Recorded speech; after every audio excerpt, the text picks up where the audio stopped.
Hello everyone, welcome back to online study zone. आज की इस वीडियो में हम बात करने वाले हैं बिहार की नदियों के बारे में। और आपको पता है कि ये टॉपिक कितना ज़्यादा इम्पॉर्टेंट है। अब तक मैंने इसके बारे में कोई वीडियो नहीं डाला था, तो मैं इसी के लिए वेट कर रहा था कि जैसे ही एंड टाइम पे आएगा तो हम लोग इसके बारे में डिस्कशन करेंगे और अच्छी तरीके से मैं आपको समझाऊँगा। तो देखिए, बिहार की जितनी भी नदियाँ हैं जो एग्ज़ाम्स के पॉइंट ऑफ व्यू से इंपॉर्टेंट है, उनकी क्या खासियत है, वो सारी की सारी फैक्ट हम इसमें डिस्कशन करने वाले हैं। तो ये वीडियो कहीं ना कहीं आपके लिए बहुत ज़्यादा इंपॉर्टेंट है, तो इस वीडियो को आप स्किप नहीं कर सकते। एंड तक देखिए और सारी चीज़ों को अच्छे तरीके से समझने की कोशिश करिएगा। और अगर आपके पास मैप हो, बिहार का मैप हो, तो आप मैप को लेकर के बैठ जाइए और जो भी चीज़ें आपको बताई जाएंगी आप उसको वीडियो को रोक करके मैप में देखने की कोशिश करिएगा। वो वैसे आपको बहुत जल्दी याद हो जाएगा और समझ में भी आएगा। तो चलिए शुरू करते हैं। देखिए, हम यहाँ पे ये समझ लेते हैं कि जो बिहार की नदियाँ हैं वो बिहार में किस तरह से प्रवेश करती हैं।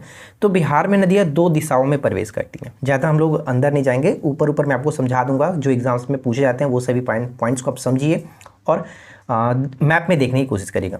तो बिहार में जो नदियाँ होती हैं वो दो दिशाओं से प्रवेश करती हैं। एक तो पहला जो होता है वो हिमालय क्षेत्र से निकलने वाली नदियाँ, यानी ऊपर की तरफ से आएगी। जितनी भी नदियाँ होती हैं हिमालय के क्षेत्र से आकर के बिहार में प्रवेश करता है।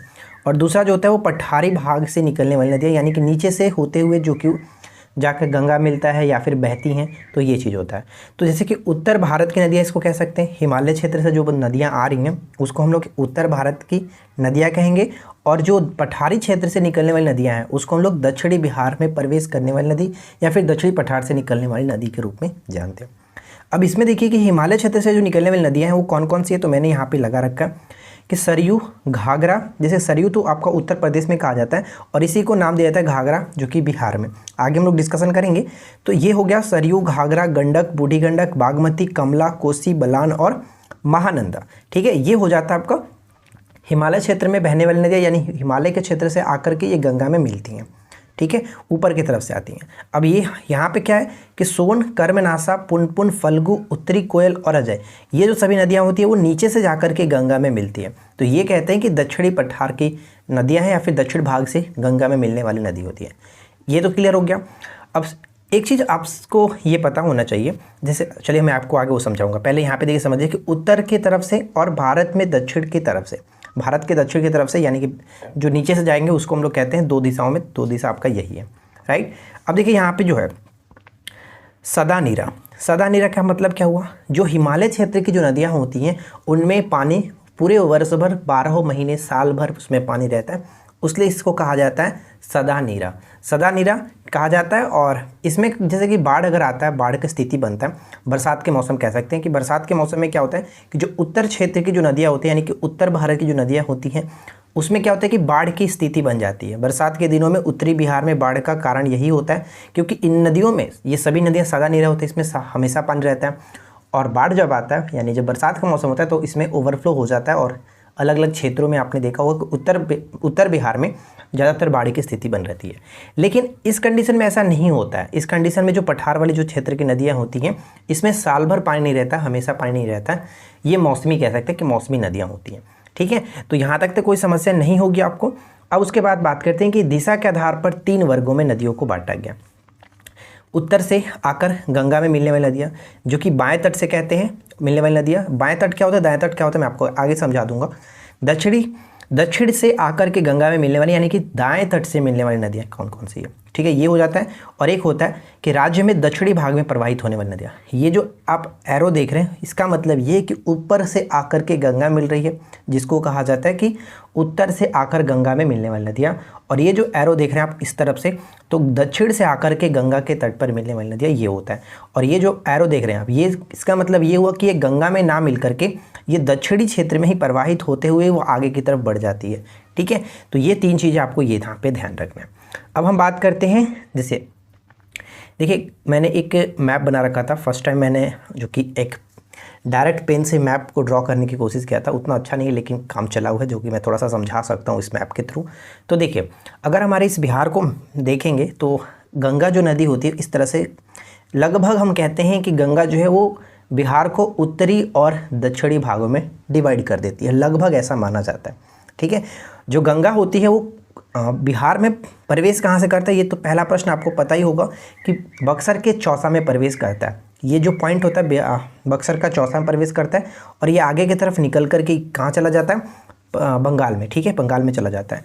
तो यहाँ पे जो मैं मैप में ये समझाना चाहता हूँ, ऊपर से जो मैंने ड्रॉ किया है, अब देखिए गंगा जब इधर से प्रवाहित हो रही है, अगर हम इधर से चल रहे हैं तो इसका बाएं क्षेत्र ये हुआ और इसका दाएं क्षेत्र ये हुआ, यानी कि बाएं की बात करें तो बाएं ये हो गई और ये आपका दाएं हो गई।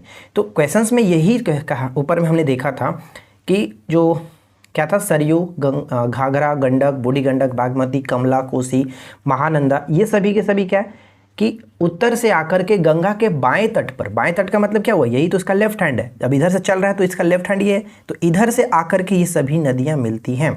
इसीलिए कहा जाता है कि बाएं तट से मिलने वाली नदियां कौन कौन सी है। ऑप्शंस में भी आपको यही मिलेगा कि निम्नलिखित में से कौन सी नदियां जो हैं वो गंगा में आकर के बाईं तरफ से मिलती है। अब ये बाईं और दाईं में आपको कंफ्यूज नहीं होना है। दाईं का मतलब जब जिस तरह से हम चल रहे हैं, तो अगर मैं इस तरफ से चल रहा हूँ तो लेफ्ट हैंड ये होगा, राइट हैंड ये होगा, ठीक है। तो बाईं से कहने का मतलब कि ऊपर से जो भी नदियाँ आएंगी वो बाईं तरफ से, और जब नीचे से जो नदियाँ जाएंगी इसमें मिलेंगी वो दाईं तरफ से हो जाएंगे। ये चीज़ ध्यान रखिएगा क्योंकि क्वेश्चन इससे बनते हैं। क्लियर। अब चलिए हम बात करते हैं कुछ और भी पॉइंट्स के बारे में। तो अब देखिए यहाँ पे मैंने गंगा के बारे में थोड़ा सा पॉइंट लिखा है कि गंगा जो है वो बक्सर के चौसा में प्रवेश करता है, बक्सर के चौसा में प्रवेश करता है। लेकिन उससे पहले मैं आपको ये बता दूं कि जो गंगा नदी है इसका उद्गम कहाँ से होता है, गंगोत्री हिमनद के गोमुख यानी उत्तराखंड से इसका उद्गम होता है। ये चीज़ आपको ध्यान रखना है, ठीक है ना। और अगर हम बात करें कि इसका मुहाना कहाँ पे, तो बंगाल की खाड़ी में जा करके ये इसका मुहाना खत्म होता है। ये चीज़ ध्यान रखिएगा। चलिए अब उसके बाद हम यहाँ पे देख लेते हैं क्या कह रहा है कि बक्सर के चौसा में ये प्रवेश करता है कहाँ पर, बिहार में। जैसे कि मैंने आपको यहाँ पे बताया चौसा में। ये क्वेश्चन डायरेक्ट पूछा जाता है तो इसको याद रखिएगा। अब उसके बाद देखिए क्या है कि गंगा, घाघरा, गंडक और कर्मनासा, ये जो 4 नदियाँ आप देख रहे हैं, वैसे तो गंगा को हम लोग मेन ये हो गया, लेकिन अगर हम देखें तो घाघरा, गंडक और कर्मनासा, ये 3 जो आप यहाँ पे देख रहे हैं वो बिहार और उत्तर प्रदेश की सीमा का निर्धारण करती है। ये प्रश्न पूछा जाता है कि कितने नदियां हैं जो उत्तर प्रदेश और बिहार के बीच सीमा का निर्धारण करता है। तो वैसे 4 नदियाँ देख सकते हैं, गंगा, गंडक, घाघरा और कर्मनासा नदी, ये 4 नदियाँ जो कि उत्तर प्रदेश और बिहार के बीच सीमा निर्धारण करती है। उसके बाद यहाँ पे एक छोटा सा पॉइंट ये है कि गंगा की कुल जो लंबाई है वो कितनी है। तो गंगा की कुल जो लंबाई होती है, यानी कि उत्तराखंड से लेकर के ये बंगाल की खाड़ी तक जब ये नदियाँ जाती है उद्गम से लेकर के मुहाना तक, तो इसका टोटल जो लेंथ होता है 2525 किलोमीटर। लेकिन बिहार में गंगा की लंबाई कितनी है, तो बिहार में गंगा की लंबाई 445 किलोमीटर है।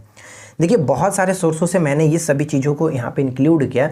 अगर आप इस वीडियो को एंड तक देख लेते हैं तो बिहार की नदियों से संबंधित कोई भी चीज़ें आपको ऐसी नहीं होगी कि जो ना समझ में और या फिर आपको कोई डाउट हो।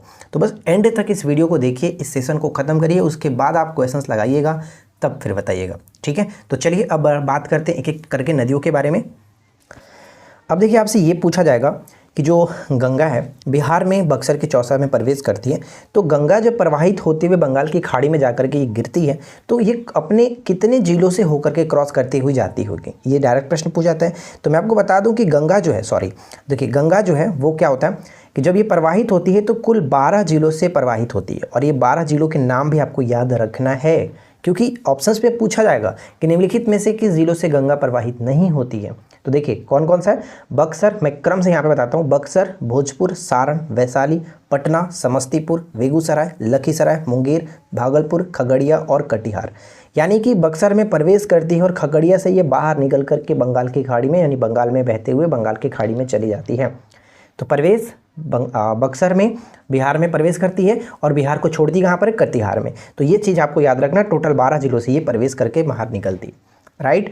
अब बात करते हैं हम लोग एक एक करके अलग अलग नदियों के बारे में। तो सबसे पहले हम देखेंगे उत्तर बिहार की नदियाँ, यानी कि उत्तर से आकर के गंगा में मिलने वाली नदियाँ, या फिर हम कह सकते हैं कि बाएं तट से आकर के गंगा में मिलने वाली नदियाँ, ठीक है। तो सबसे पहला जब देखते हैं सरयू, जिसको घाघरा भी कहते हैं। अब यहाँ पे समझ लीजिए, जो सरयू जो है, सरयू इसको हम लोग उत्तर प्रदेश में सरयू के नाम से जानते हैं। जैसे अयोध्या सरयू नदी के किनारे बसा हुआ है, तो अयोध्या के बाद जब आगे ये बढ़ना स्टार्ट करती है और जैसे ये बिहार में प्रवेश करती है तब इसको हम लोग बिहार में घाघरा के नाम से जानते हैं, बिहार में घाघरा के नाम से जाना जाता है। और उत्तर प्रदेश और बिहार के बीच सीमा का निर्धारण करती है। ऊपर हमने देखा था कि एक गंगा तो है ही, घाघरा हो गया, गंडक हो गया और कर्मनासा नदी हो गया, ये तीनों उत्तर प्रदेश और बिहार के बीच सीमा का निर्धारण करती है। अगर आपसे पूछे कि जो घाघरा है इसका उद्गम कहाँ से होता है, तो घाघरा का उद्गम होता है नेपाल में नाम्या से, ठीक है, नेपाल में नाम्या से होता है। और इसकी जो कि लंबाई देखिए बिहार में कितना है, तो बिहार में टोटल लंबाई किसकी, घाघरा की वो 83 किलोमीटर है, 83 किलोमीटर। अब एक चीज़ और समझिएगा, यहाँ पे क्या है कि बिहार में मिलने वाली बिहार में सिवान में प्रवेश करती है। बिहार में कहाँ पर प्रवेश करती है, तो ये सिवान में प्रवेश करती है। जबकि हमने गंगा को देखा था कि बिहार में बक्सर के चौसा में प्रवेश करती है। तो यहाँ पे हम क्या करते हैं, ये देखते हैं कि बिहार में ये सिवान में प्रवेश करती है और गंगा में कहाँ पर मिलती है, ये प्रश्न डायरेक्ट पूछा जाता है। जो भी नदी बिहार में प्रवेश करती है उससे भी याद रखना है कहाँ पर, और गंगा में कहाँ मिलती है वो याद रखना, उन दोनों लोकेशंस को याद रखना। तो यहाँ पे देखिए गंगा में कहाँ पर मिलती है, छापरा जिले में मिलती है, यानी छापरा जिले में नहीं, सारण के छापरा में मिलती है, सारण जिले के छापरा में मिलती है, ये ध्यान रखिएगा, ठीक है। और एक चीज़ मैं आपको बता दूं, जो घाघरा है वो सबसे पूरब में, यानी सबसे पूरब, जैसे कि चलिए यहाँ पे मैं आपको बताता हूँ, इसको देखिए। अगर हम इसमें देखें तो ऊपर में बहुत सारी नदियाँ हैं जो कि गंगा में आकर के मिल रही हैं, बहुत सारी नदियाँ हैं। तो इसमें एक तो आपका हो गया कि सबसे लास्ट में जो सबसे पूरब में हो गया, और एक हो गया सबसे पश्चिम में। तो सबसे पश्चिमी जो नदी होती है वो जाकर के गंगा मिलने वाली, वही है आपका घाघरा ही है, ठीक है।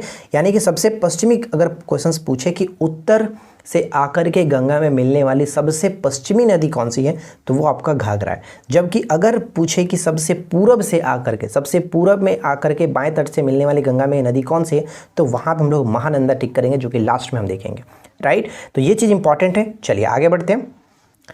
अब उसके बाद बात करते हैं दूसरी नदी, जो कि गंडक नदी। अब देखिए गंडक से संबंधित बहुत सारी चीज़ें हैं जो कि हमें जानना है, जैसे कि गंडक जो सप्त गंडकी, काली गंडकी या फिर नारायणी, शालिग्राम, और इसको सदा नीरा के नाम से भी जाना जाता है।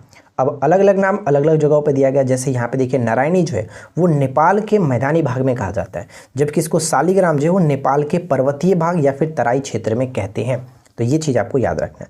इसका उद्गम कहाँ से होता है, तो इसका उद्गम होता है नेपाल के अन्नपूर्णा श्रेणी के मानंग मोट और क्या है, कुतांग, ठीक है, कुतांग के मध्य मानंग मोट याद रखिए, और कुतांग ही याद रखिए, इसके मध्य से ये इसका उद्गम होता है, ठीक है।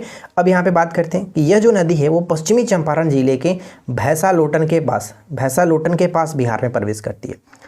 तो पूछा जाएगा डायरेक्ट ये कि जो गंडक नदी है वो बिहार में कहाँ पर प्रवेश करती है, ऊपर से आ रहा है, तो ये कहाँ पर प्रवेश करेगा, तो ये बिहार में पश्चिमी चंपारण के भैंसा लोटन नामक एक जगह है, वहाँ पर ये प्रवेश करती है, ठीक है।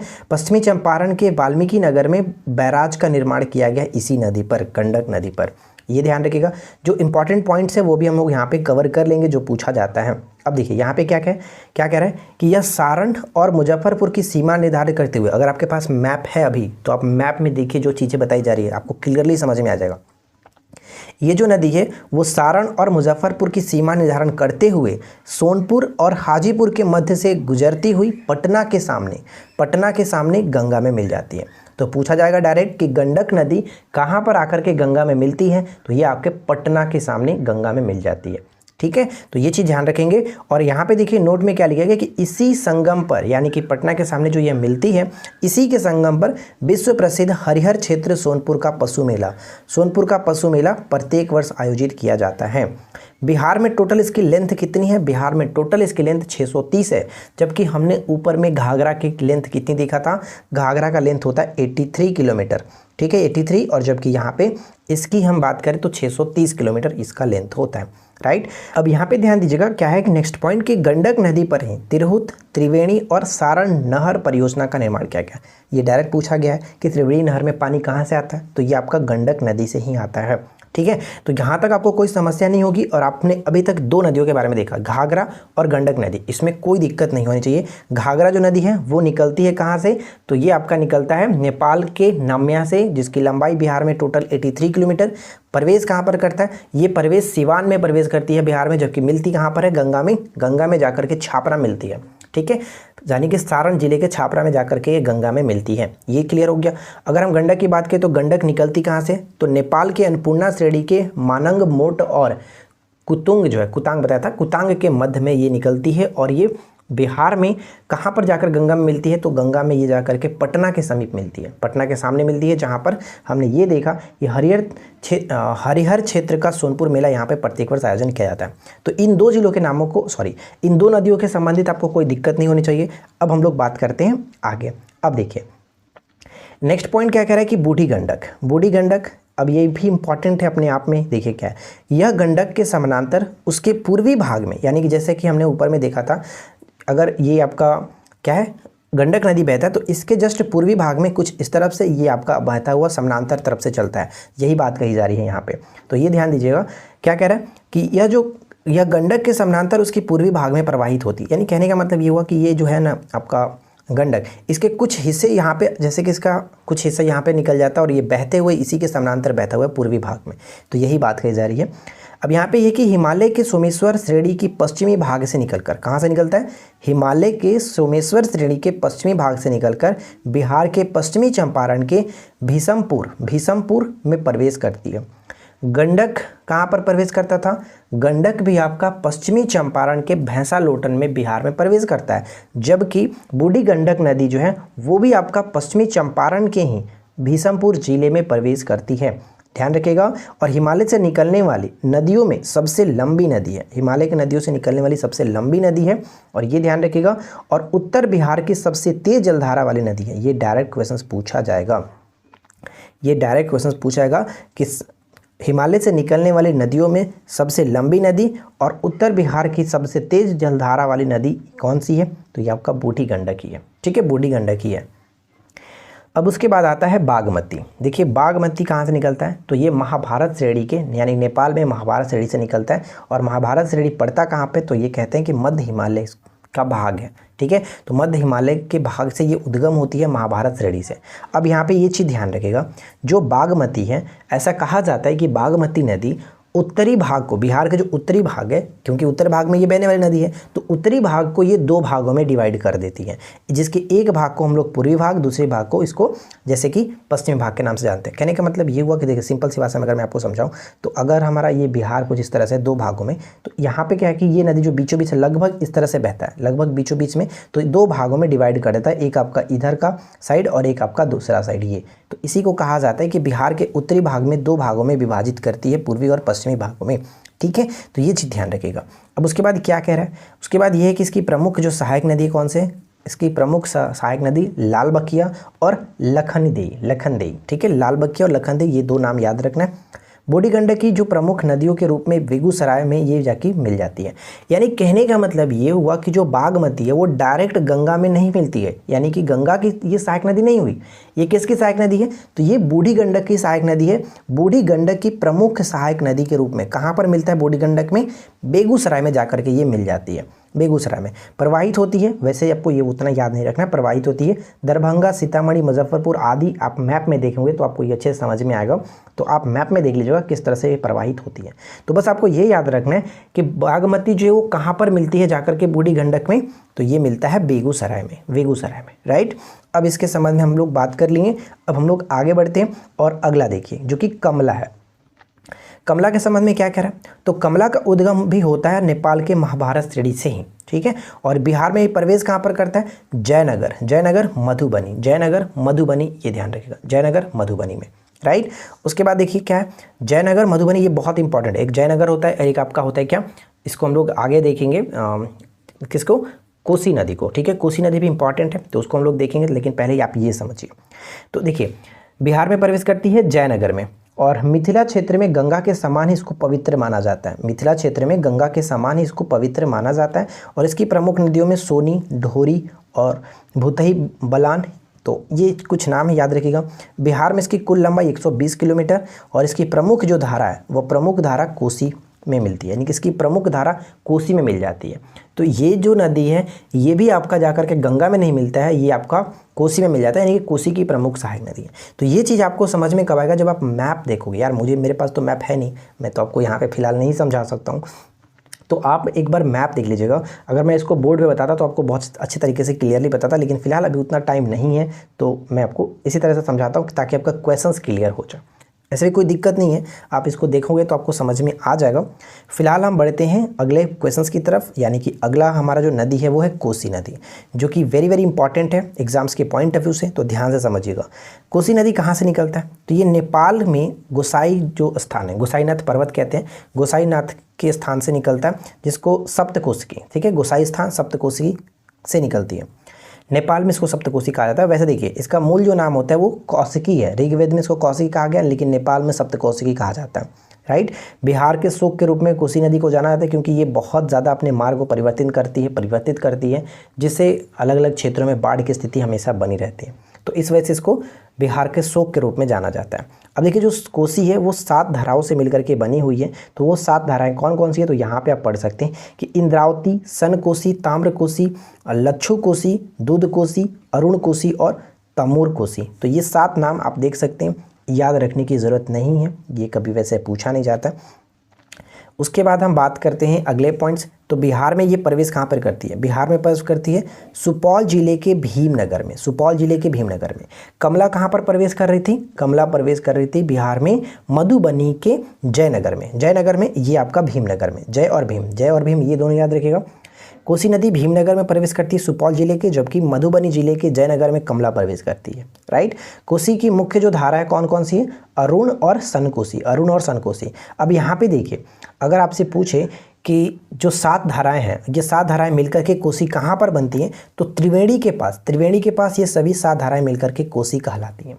तो ये चीज़ ध्यान रखिएगा। अभी बात किए थे ना कि 7 धाराओं से मिलकर के बनी है, तो इन 7 धाराओं के जो नाम आपने देखा ये सभी संयुक्त रूप से मिलती कहाँ पर है, त्रिवेणी में, और तब जाकर के इसको कोसी के नाम से जाना जाता है। उसके बाद आगे देखिए अगला पॉइंट्स में ये लिखा गया कि बिहार में इसकी कुल लंबाई कितनी है, तो बिहार में कुल लंबाई जो है वो 260 किलोमीटर, बिहार में कुल लंबाई 260 किलोमीटर। अगर पूछे क्योंकि सबसे इंपॉर्टेंट है कि ये गंगा में कहाँ पर मिलती है, तो गंगा में मिलती है कटिहार के समीप कुर्सेला में, यही नाम आपको याद रखना है, कटिहार के समीप कुर्सेला में जाकर के ये गंगा में मिलती है, राइट। उसके बाद ध्यान रखिएगा ये कि गंगा में मिलने से पूर्व डेल्टा का निर्माण करती है। ये प्रश्न डायरेक्ट पूछा जाता है कि निम्नलिखित में से कौन सी नदियाँ गंगा में मिलने से पूर्व डेल्टा का निर्माण करती है, तो यही आपका कोसी नदी, ठीक है, कोसी नदी। तो यहाँ तक तो कोई दिक्कत नहीं हो। अगर आपको ये वीडियो पसंद आ रही है, क्लियरली आपको समझ में आ रहा है, जो भी फैक्ट आपको बताई जा रही है उनको बस थ्योरी को याद रखिए, उसके बाद आप जाइए प्रैक्टिस लगाइए, सेट लगाइए, क्वेश्चन लेके करिए, नहीं आएगा तब आप बताना, लेकिन उसके लिए आपको ध्यान से समझना पड़ेगा। पहले अगर आप समझेंगे नहीं तो फिर आपको दिक्कत होगी। अब उसके बाद देखिए महानंदा, जो कि हम कह सकते हैं कि उत्तर की तरफ से गंगा में या फिर बाएं तरफ से गंगा में मिलने वाली सबसे पूर्वी नदी आपका यही है महानंदा। अब ध्यान दीजिएगा इसका भी उद्गम महाभारत श्रेणी नेपाल से ही होता है, यानी कि बागमती और कमला और यहाँ पे महानंदा, इन तीनों नदियों का उद्गम लगभग आपका एक ही जगह से होता है, महाभारत श्रेणी से, थोड़ा सा आसपास में होता हुआ लेकिन आपका वही है महाभारत श्रेणी नेपाल, राइट। उत्तर बिहार में मैदान में प्रवाहित होने वाली सबसे पूर्व की नदी है, सबसे पूर्व की नदी, और सबसे पश्चिम की नदी किसे देखते हैं, घाघरा होता है, सबसे पश्चिम की नदी, ठीक है। बिहार में कहाँ पर प्रवेश करता है, तो बिहार में किशनगंज में प्रवेश करता है, बिहार में किशनगंज में प्रवेश करता है। इसकी सहायक नदी मोची या फिर मेची नदी, बालासोन और ककाई, ये इसकी सहायक नदियाँ।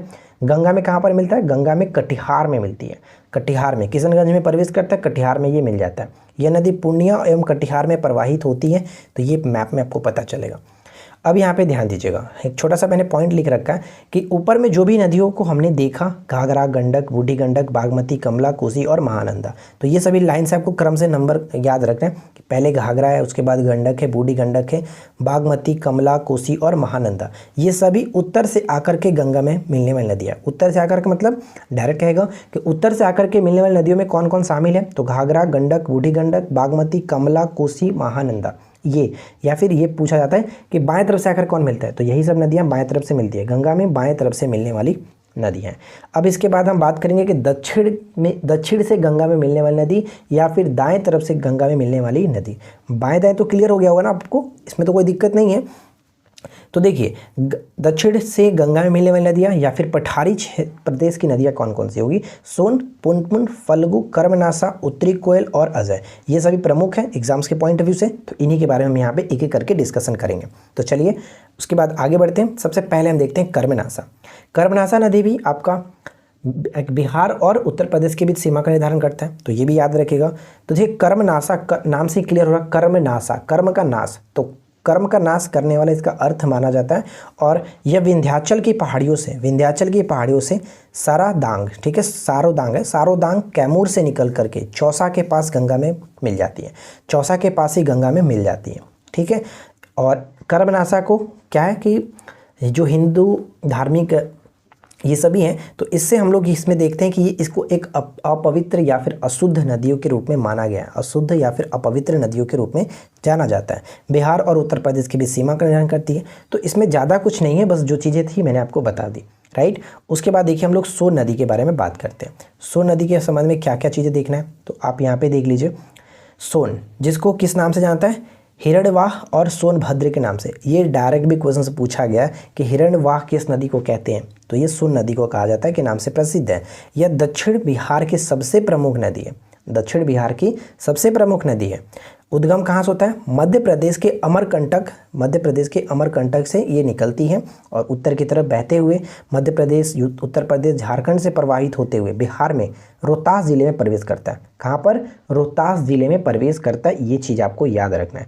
दक्षिण बिहार में प्रवाहित होने वाली गंगा की सबसे लंबी सहायक नदी है, यानी कि दक्षिण बिहार में जो भी नदियाँ जाकर के गंगा में दाएं तरफ से मिलती हैं, उनमें सबसे इम्पॉर्टेंट और सबसे लंबी जो सहायक नदी है गंगा की, वही है आपका ये सोन नदी। ठीक है, सोन नदी। चलिए आगे बढ़ते हैं। अब यहाँ पे देखिए कि सोन की कुल लंबाई कितनी है। सोन की कुल लंबाई तो होता है 784 किलोमीटर, लेकिन बिहार में इसकी जो टोटल लेंथ है 202 किलोमीटर है, टोटल लेंथ 202 किलोमीटर। इसमें सबसे महत्वपूर्ण ये है कि ये गंगा में कहाँ पर मिलती है, तो पटना के समीप जो मनेर है, मनेर में ये आपके गंगा में जाकर के मिलती है, तो ये बहुत इंपॉर्टेंट है। दक्षिण में हमने क्या देखा था, कर्मनाशा कहाँ पर मिलता है, तो चौसा में मिलता है। और उसके बाद हमने जो देखा ये आपका सोन नदी, सोन कहाँ पे उद्गम होता है इसका, अमरकंटक से, मध्य प्रदेश के अमरकंटक से एमपी, यूपी और झारखंड में होते हुए बिहार के रोहतास में प्रवेश करती है, रोहतास जिले में बिहार में प्रवेश करती है। और ये मिलती कहाँ पर है, तो पटना के समीप, पटना के समीप मनेर में जाकर के ये मिलती है, पटना के मनेर में। ये बहुत इंपॉर्टेंट है, एकदम वीवी है, इसको याद रखिएगा। चलिए इसकी जो सहायक नदियां हैं, तो गोपद हो गया, रिहंद, कन्हार हो जाता है और उत्तरी कोयल। तो कन्हर रहता है या फिर कन्हर लिखता है या फिर कन्हर लिखता है, तो इसको ध्यान रखिएगा। उत्तरी कोयल और कन्हर, रिहंद, ये सभी इसकी प्रमुख सहायक नदियाँ हैं। उसके बाद आता है पुनपुन। तो पुनपुन देखिए ये एक मौसमी नदी है, इसका अन्य नाम क्या होता है, कीकट और बमागधी, बामागधी कहते हैं, बमागधी ये होता है। दो नदियाँ, दो पर इसका नाम दिया गया, कीकट और बमागधी, राइट। इसका उद्गम झारखंड के पलामू जिला में, झारखंड के पलामू जिला में चौराहा पहाड़ी क्षेत्र से निकलती है। कहाँ से, चौराहा पहाड़ी क्षेत्र से निकलती है, ये याद रखिएगा, पलामू जिले के चौराहा पहाड़ी क्षेत्र से निकलती है। पटना जिले के फतुहा में, पटना जिले के फतुहा के पास ये गंगा में मिलती है। तो बस ये याद रखना है, निकलती कहाँ से और ये गंगा में मिलती कहाँ पर है, फतुहा में। ठीक है, फतुहा में। प्रमुख सहायक नदियाँ, इसके पढ़ना चाहे तो आप पढ़ सकते हैं। उसके बाद हम बढ़ते हैं अगला, जो कि फल्गु नदी।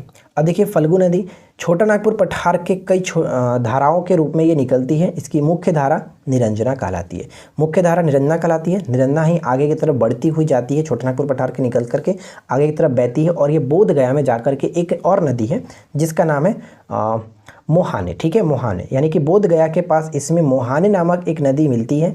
मिलने के बाद इससे फल्गु के नाम से ये जो कि अपनी धारा को विस्तार करती है और उसके बाद ये आगे की तरफ बढ़ती हुई जाती है। और कहाँ पर जाकर के ये मिलता है, तो ये देखिए ध्यान रखिएगा, ये पटना के पास गंगा में जाकर के मिलती है। इसके संबंध कुछ पॉइंट्स है कि इसके तट पर ही पितृपक्ष का मेला लगता है। ठीक है, पितृपक्ष का मेला लगता है। और जो निरंजना आपने देखा था, निरंजना को ही एक लीलाजन के नाम से भी जाना था, लीलाजन के नाम से भी जाना था, लेकिन जिसमें ये बोध गया में मोहाने नदी आकर मिल जाती है तब इसको फल्गु के नाम से जाना था। गया फल्गु के किनारे ही स्थित है, ये ध्यान रखिएगा। और इसमें तो ज़्यादा कुछ है नहीं। चलिए अब उसके बाद हम ये ध्यान रखेंगे कि निकलती कहाँ से थी, तो ये कहाँ से निकल रही थी, छोटा नागपुर के पठार से निकलती है, निरंजना के नाम से आगे की तरफ बढ़ती है, उसके बाद मोहाने नदी इसमें मिलती है, तब जाकर के फल्गु बनता है। और ये कहाँ पर जाकर गंगा मिलती है, तो पटना के समीप गंगा में मिल जाती है। क्लियर। चलिए ऊपर में एक और देख लेते हैं, ऊपर से क्या था, तो ऊपर हमने देखा था सबसे पहले जो कि आपका कर्मनाशा चौसा मिलता है। उसके बाद सोन कहाँ पर मिलता है, पटना के समीप मनेर में मिलता है। पुनपुन कहाँ पर मिलता है, फतुहा में मिलता है, गंगा में। और फल्गु जो है ये हमने देखा कि पटना के पास गंगा में मिलती है। तो यहाँ तक तो कोई दिक्कत नहीं। अब उसके बाद है क्यूल नदी, इसकी उत्पत्ति हजारीबाग के पठार से होता है। ठीक है, हजारीबाग के पठार से होता है। यह बिहार में जमुई जिला के सत पहाड़ी के पास प्रवेश करती है, यानी कि बिहार में कहाँ पर प्रवेश करता है, तो जमुई जिला के सत पहाड़ी के पास ये प्रवेश करता है। प्रमुख सहायक नदी इसकी कौन कौन सी है, तो ये आप ध्यान रखिएगा। उसके बाद देखिए गंगा में कहाँ पर मिलती है, तो ये इंपॉर्टेंट है, कहाँ से उद्गम होता है, कहाँ पर मिलती है, यही हमें सबसे ज़्यादा इंपॉर्टेंट रखना है। तो लखीसराय जिला के पास सूर्यगढ़, ठीक है, सूर्यागढ़ में ये जाकर के मिलता है, सूर्यगढ़ या फिर सूर्यागढ़ ये कहा जाता है। तो ये जाकर के लखीसराय जिला में मिलता है, यानी कि जमुई में प्रवेश करता है, जाकर के लखीसराय जिले में सूर्यागढ़ में ये जाकर के गंगा से मिलती है, ठीक है। तो इसके बाद हम बात करते हैं जो कि आखिरी है, और वो हमारा है अजय नदी, ठीक है, अजय नदी। अब अजय नदी के बारे में थोड़ा सा ध्यान दीजिएगा, क्या कह रहा है कि ये जो है वो जमुई जिले के दक्षिण में करीब 5 किलोमीटर दूर बटबाड़, ठीक है, बटबाड़ से निकलती है, बटबाड़ से निकलती है, और यह नदी बिहार से निकल करके झारखंड में देवघर जिले में प्रवेश करती है। यानी ऊपर में जो नदियाँ देख रहे थे ये क्या कर रहा था, सभी नीचे से निकल करके ऊपर की तरफ जा करके गंगा मिल रहा था, लेकिन अजय के कंडीशन में कुछ उल्टा है। ये क्या होता है कि अगर हम देखते हैं कि जमुई से निकल करके नीचे की तरफ बहते हुए ये झारखंड में चला जाता है, कुछ इस तरह से उल्टा, ये ध्यान रहेगा। ये नदी क्या है कि बिहार से निकल करके झारखंड में देवघर जिले में प्रवेश करती है, ये ध्यान रखिएगा, ठीक है, देवघर जिले में प्रवेश करती है। इसे अन्य नाम से भी जाना जाता है, अजायवती और अजयमती के नाम से भी जाना जाता है। यह पूर्व एवं दक्षिण दिशा में प्रवाहित होते हुए बंगाल में प्रवेश कर जाती है। यानी कहने का मतलब ये हुआ कि ये जो नदी आप ऊपर में जैसे कि गंगा ये आपका इस तरह से बह रहा था, तो ये जमुई से निकल करके, ठीक है, जमुई से निकलती है और ये इस तरह से बहते हुए ये झारखंड में चली जाती है, झारखंड में बहते हुए झारखंड के देवघर जिले में प्रवेश करती है। उसके बाद ये आगे की तरफ बढ़ते हुए जाकर के हुगली नदी है, बंगाल में जाकर के हुगली नदी मिल जाती है, बंगाल में प्रवेश करके हुगली नदी में ये मिल जाती है, ठीक है। तो ये चीज़ ध्यान रखें, यानी कि गंगा में नहीं मिलती है, ये जाकर के हुगली में मिलती है। हुगली की एक सहायक नदी के रूप में अजय नदी को जाना जाता है। तो ये चीज़ इंपॉर्टेंट है, इसे याद रखना है, राइट। तो देखिए फ्रेंड्स, बिहार के नदियों से संबंधित जो भी पॉइंट्स पूछे जाने चाहिए थे वो हमने इसमें कवर कर लिए इस शॉर्ट नोट्स में। आई होप कि आप लोगों को ये वीडियो पसंद आया होगा। आप लोगों को ये वीडियो कैसा लगा, आपने अगर इस वीडियो को एंड तक देखा है तो आप बताइएगा कि कैसा आप लोगों को लगा, और अगर आपको ये वीडियो पसंद आया हो तो प्लीज़ इस वीडियो को अधिक से अधिक लाइक कर दीजिएगा, अपने दोस्तों के साथ शेयर कर दीजिएगा, ठीक है। और चैनल पे पहली बार है तो चैनल को सब्सक्राइब करके नोटिफिकेशन बेल आइकन को ऑल पे सेट कर लीजिए, ताकि आपको इसी तरह की इन्फॉर्मेटिव वीडियो एंड समय में मिलती रहे। और आपको हमेशा इस तरह हमारे चैनल पे इस तरह की वीडियो मिलती है तो आप सब्सक्राइब कर सकते हैं। तो चलिए हम मिलते हैं किसी और टॉपिक में, नेक्स्ट टॉपिक के साथ। Thanks for watching, keep learning, have a good day.